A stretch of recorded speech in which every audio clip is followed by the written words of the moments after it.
যাইবে আমার নবীর দিদার পাইবে শাফায়াত করবে শাহে মদিনা পাগল জানো না হাদিসে পাকের বর্ণনা বলেন যে মদিনা যাইবে আমার নবীর দিদার পাইবে বলেন যে মদিনা যাইবে আমার নবীর দিদার পাইবে শাফায়াত করবে শাহে মদিনা পাগল জানো না হাদিসে পাকের বর্ণনা আর সিদ্দিকে আকবরের দাবি দেখবি যদি একেবারে নবী সিদ্দিকে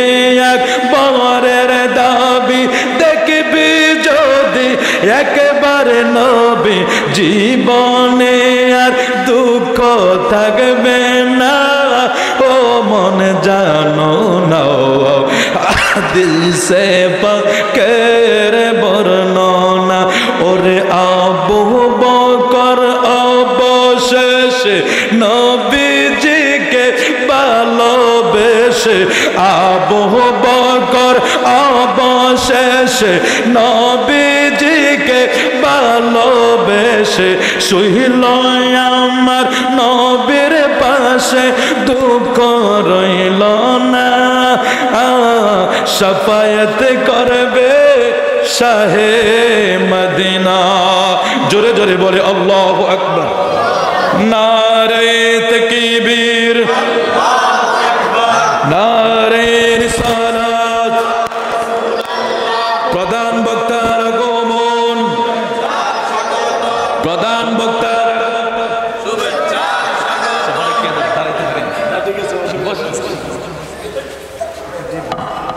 কুমিল্লাবাসীর পক্ষ থেকে দ্বিতীয় মুরাদপুরবাসীর পক্ষ থেকে যুব সমাজের পক্ষ থেকে আওয়াজ করে বলুন মারহাবা মহব্বত করে বলুন ইয়া রাসূলুল্লাহ কি জানি প্রতিটা শুক্রবার যখন আসে মানুষ সারা আল্লাহর সৃষ্টি জগতের পশু পাখি গাছপালা যত সৃষ্টি আছে সবাই আতঙ্কিত থাকে না জানি আজকে কিয়ামত হয়ে যাবে শুধু মানুষ ছাড়া বুঝতে পারছেন বিষয়টা শুধু আমরাই বেখবর আমরাই শুধু বেখবর আমরাই শুধু হিসাব করি আজকে না নামাজ কালকে ধর্ম না পরশু আজকে ফ্যান ভালো না কালকে লুঙ্গি ভালো না পরশু টুপি নাই তারপরে সময় নাই এভাবে করতে করতে সপ্তাহ শেষ বছর শেষ মাস শেষ ওই দিন এক লোকের হেল্প করতে গেছি কুমিল্লা মেডিকেলে তো কিছু টাকা দিলাম দেওয়ার পরে একটু খবর নিলাম লোকটা নামাজ পড়ে না বয়স হয়ে গেছে মিনিমাম 60 থেকে 70 প্লাস হবে আমার মনে হয় তার কম হবে না আনুমানিক তো আমরা কিছু টাকা পয়সা ব্যবস্থা করে ওর জন্য দিলাম গরিব মানুষ তো ওনার ছেলেরা যারা আছে ওদেরকে জিজ্ঞেস করলাম আচ্ছা আপনার বাবা কি নামাজ পড়ে হুজুর জুমার নামাজটা পড়ে তো এক জুমাও মিস দেন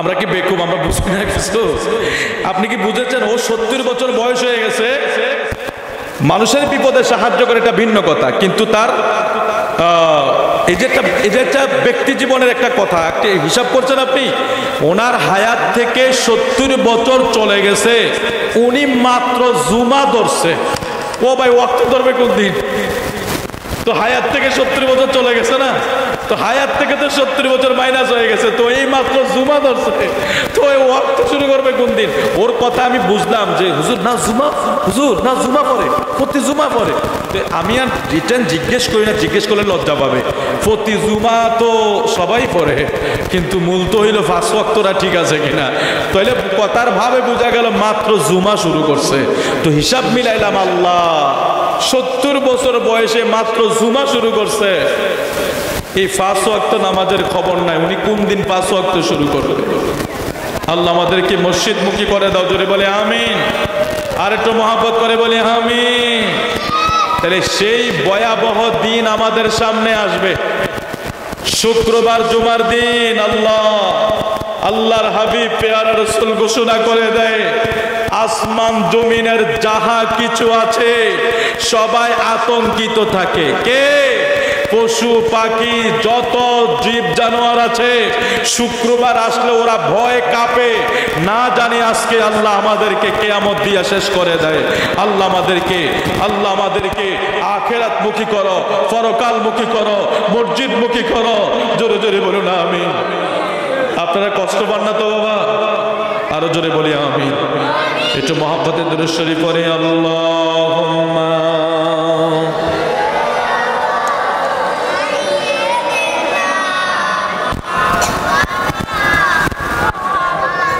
وعلى آل مولانا اللهم صل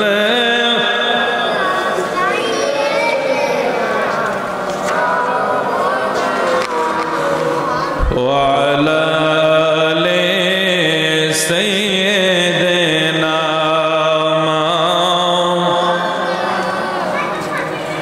দিবানিশি কান্দরে মন গুনাহ মাফের লাগিয়া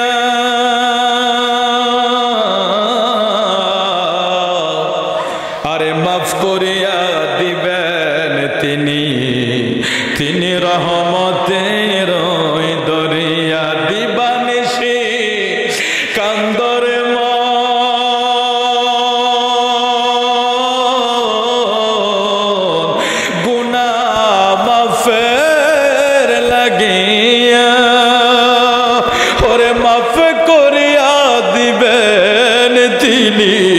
তিনি রহমতের দরিয়া। লা তাকনাতু মির রাহমাতিল্লাহ, লা তাকনাতু মির রাহমাতিল্লাহ।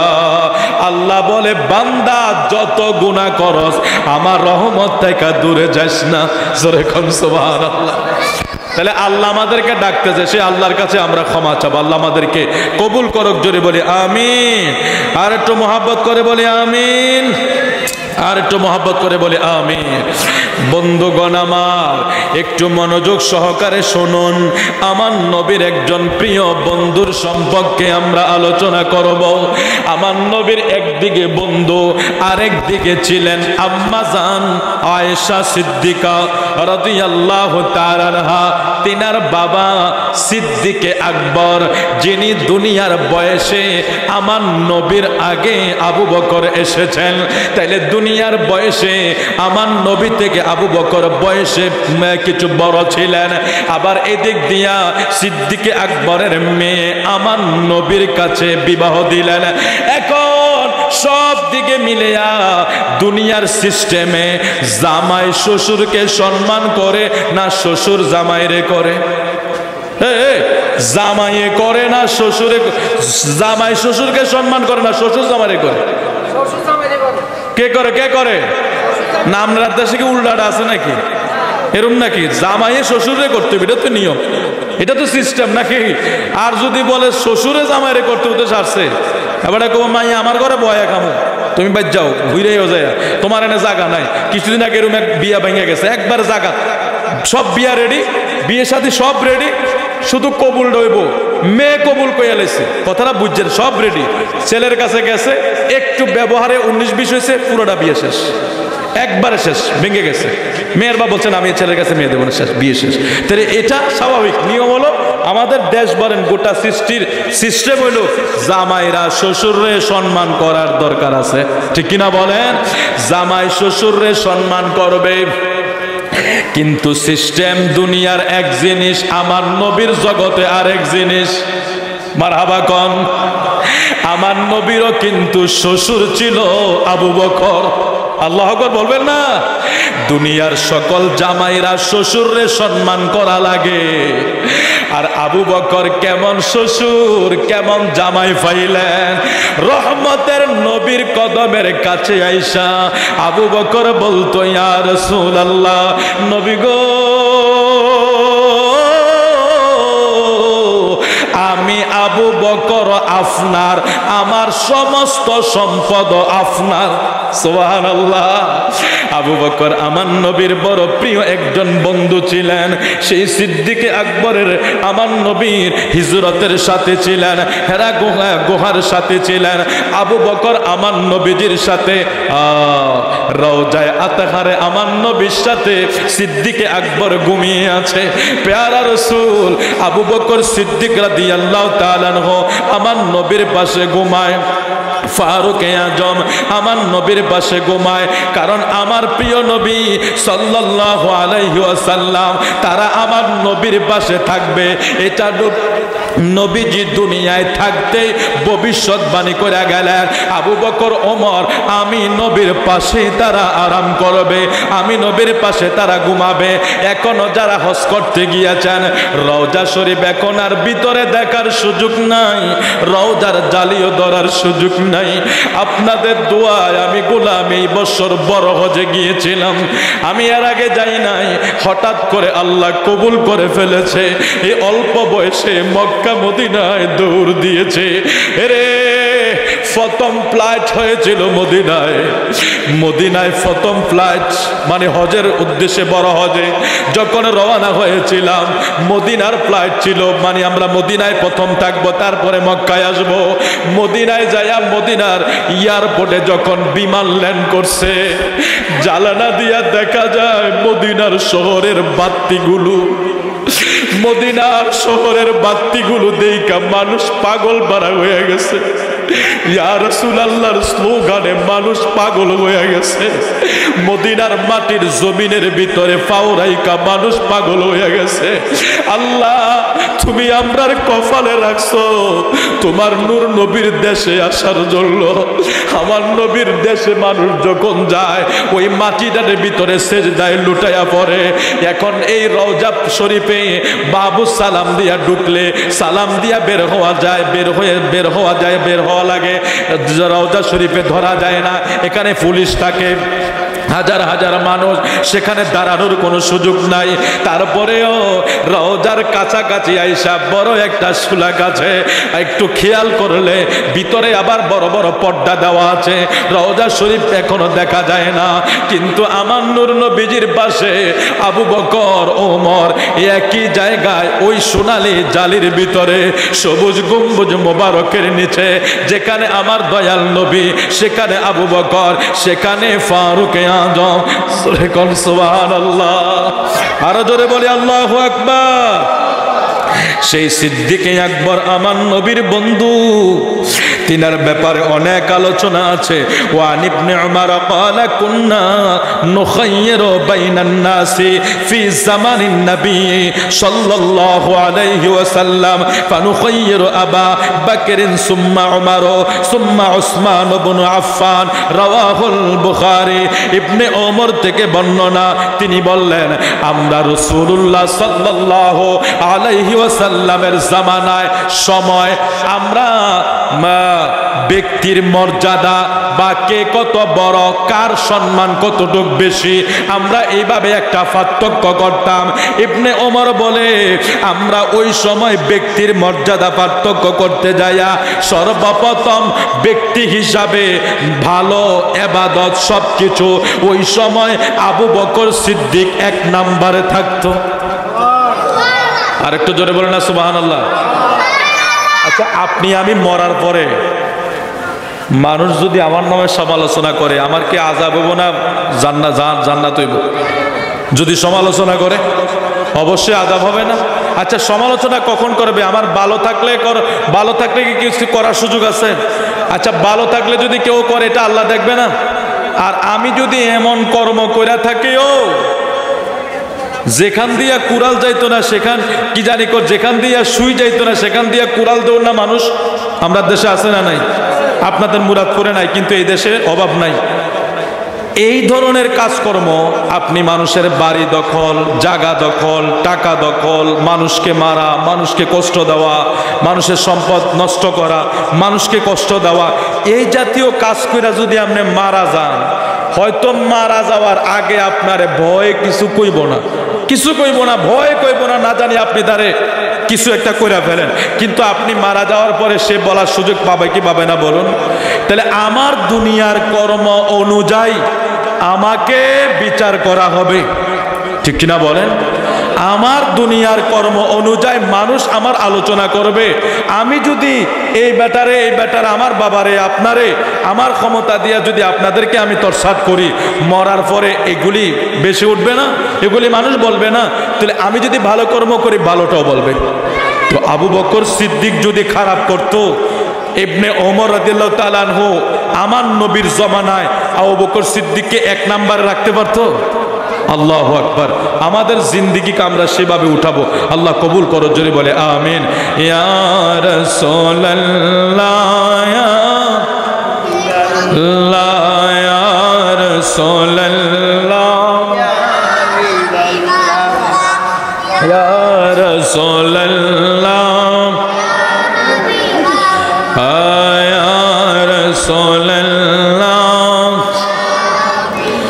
আরে শুনেছি হাদিসে দেখিলে আপনাকে জীবনের গুনাহ জড়িয়ে পড়ে।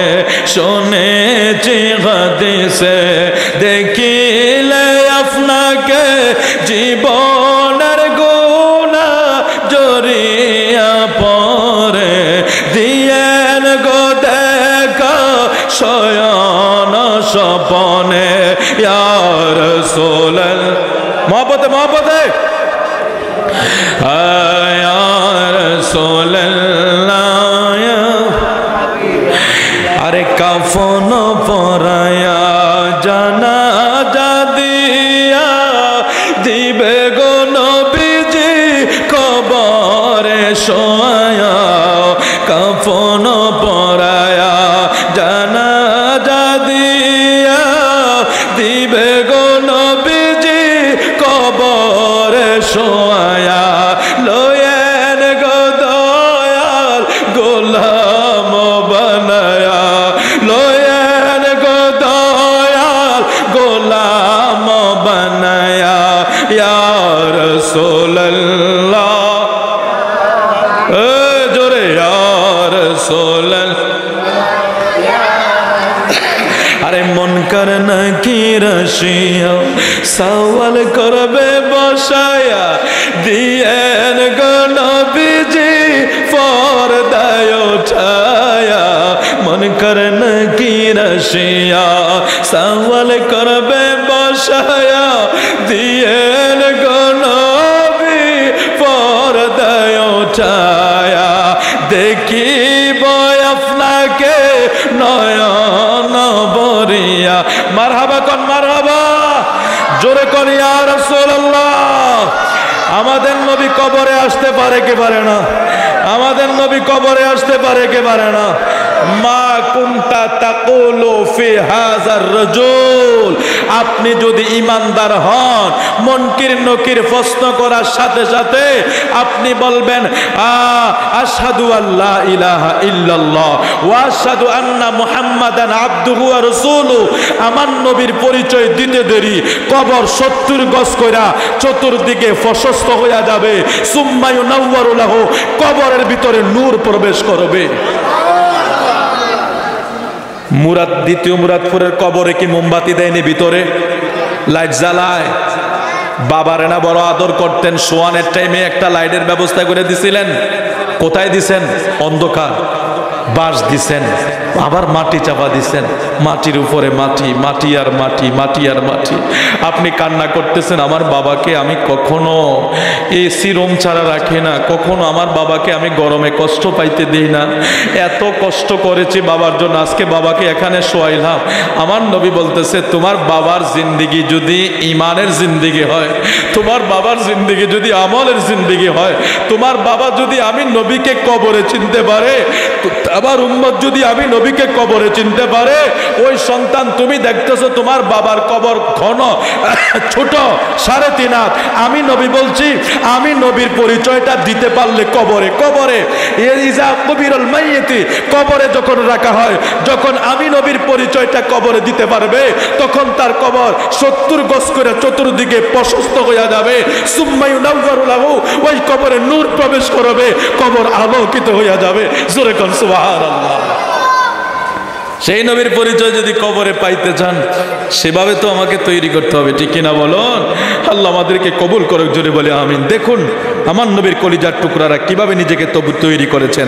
ওয়াকালা উমর আমারনা রাসূলুল্লাহ সাল্লাল্লাহু আলাইহি ওয়াসাল্লাম নাতাসাদদাক ওয়াফাকা যালিকা ইনদি মালান ফাকুলতু লিয়াওমা আসবিকু আবা বকরিন ইন সাবাকতুহু ইয়াওমা قال فجئت بنصف مالي فقال رسول الله صلى الله عليه وسلم ما أبغيت لأهلك قلت مثله وأتى أبو بكر بكل ما عنده فقال يا أبا بكر ما أبغيت لأهلك فقال أبغيت لهم الله ورسوله قلت لا أسبقه إلى شيء أبدا رواه الترمذي একটু জোরে বলতে হবে মারহাবা। আমি এটা হাদিস শরীফ পড়ছি না, অনেকে কিন্তু এগুলি শুনতে চায় না। অনেকে মনে করে যে হুজুর একটা কিচ্ছা শুরু করো আর এর থেকে শেষ করে দেখ। আমাদের যার কারণে আমরা দিন দিন অজ্ঞ হচ্ছি, আমরা বুঝতে পারি না যে উনি কোন জায়গা থেকে কথাটা বলছে। আমরা যা কথা বলবো কোরআন হাদিস মোতাবেক হতে হবে না, ডকুমেন্টারি হতে হবে না। ডকুমেন্টারি প্রয়োজন, এখনকার সময়ের জন্য বেশি প্রয়োজন। এক সময় আমাদের তুফাজ্জল মাওলানা ওয়াজ করছে, আমাদের মুরব্বীরা চোখের পানি ফালাই দিচ্ছে না শুনতে শুনতে। তখন মানুষের আত্মবিশ্বাসও ভালো ছিল, তখন মানুষ শুনতো। আপনাদের এই যে চকবাজার বাস টার্মিনালে আমিও তো সেখানে ওয়াজ করতাম। মাওলানা তুফাজ্জল সাহেব একবার আসছিল, আমি যখন কবিল আসছি দেখলাম যে হাজার হাজার মানুষ, কিন্তু উনি তো বিভিন্ন কাহিনী ওয়াজ করতো না। কিন্তু কাহিনী ওয়াজ করলেও তখনকার মানুষ কিন্তু সনমুরা দিয়া কানিয়ে কানিয়ে জমিন খাইছে না। আর এখন তো